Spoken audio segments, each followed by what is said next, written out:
Les Israël sont majestueusement sortis d'Égypte et ils vont traverser la mer miraculeusement. Après cette traversée historique, Moshe Rabbeinu va entonner un chant, une shira, une louange. Az yashir Moshe ou Vnei Israël atashirazot. Cette louange que nous chantons tous les matins dans la tfila. Rashi vient nous indiquer et nous dévoiler que les femmes ont elles aussi chanté avec Myriam. Et il est écrit à la fin de la shira, Vata'en lahem Myriam ki gao ga sus vorechevo. Rama bayam. Myriam leur a répondu qu'Hachem est grand et qu'il a noyé le cavalier et son cheval dans la mer. Demande le Yalkut Mahamarim. Myriam leur a répondu.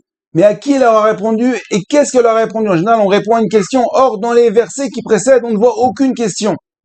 Ensuite, cette réponse, c'est quoi cette réponse? Kigao ga sus vorechevo. Pourquoi avoir choisi justement ce passage de la Shira qui dit qu'Akadosh Baruch Hu a noyé le cavalier et son cheval? Il faut savoir qu'après 210 ans d'esclavage, les Bnei Israël, les hommes comme les femmes, ont vécu la servitude, la douleur, les coups, un esclavage terrible.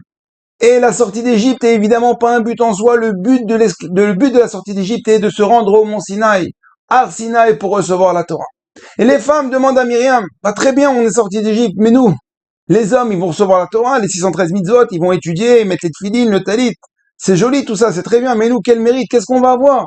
À quoi bon d'être sorti d'Égypte? Et c'est à ce moment-là que Myriam leur répond, Vata'en la Myriam leur a répondu, avec ce pasouk. Kigao ga sus vorebo. Regardez comment Akadosh Baruch Hu, il a puni le cavalier, comment il a puni le soldat égyptien. Il l'a noyé dans la mer, mais il a noyé aussi son cheval. Son cheval, c'est son moyen de locomotion. Le cheval n'a juste que transporter le khayal, le soldat égyptien. Et quand bien même il va recevoir la même punition. Myriam leur dit, mesdames, Akadosh Baruch Hu, de la même façon qu'il punit et récompensera.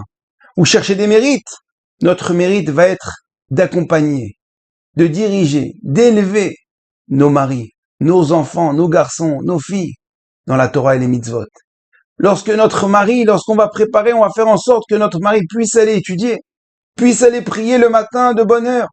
Ezer kenegdo, l'aider lorsqu'on va préparer le manger pour notre mari, pour nos enfants. Une maman qui prépare un sandwich le matin pour son fils qui va étudier la Torah, elle ne fait pas que préparer un sandwich, c'est pas matériel. Ce sandwich-là, c'est spirituel. Lorsque l'enfant va le manger, grâce à ce qu'il va manger, il va avoir des forces pour mieux étudier. Il dit, mesdames, Myriam, elle leur dit, Myriam, vous êtes associées, mesdames, dans chaque mot d'étude de votre mari, dans chaque mot de tefilin. C'est vrai que vous n'avez pas besoin d'aller vous rendre à la synagogue pour écouter le chauffard, pas besoin de dormir dans la soukha, pas besoin d'aller étudier la Torah, sauf évidemment les lois qui régissent de la cacheroute et des lois de Shabbat ou de Tzniut par exemple. Mais l'étude en soi, pour l'étude, non, vous n'avez pas besoin.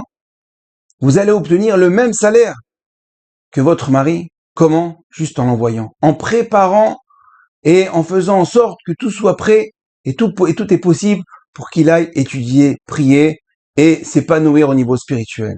Mesdames, il ne vous reste plus qu'à vous associer à l'étude de votre mari, tout simplement comment? En l'aidant à mieux étudier, mieux pratiquer, mieux aller prier, en l'envoyant à la tefila le matin de bonne heure. Alors je vous dis Be'atzlacha et à très bientôt. Shabbat Shalom et Kol Tov.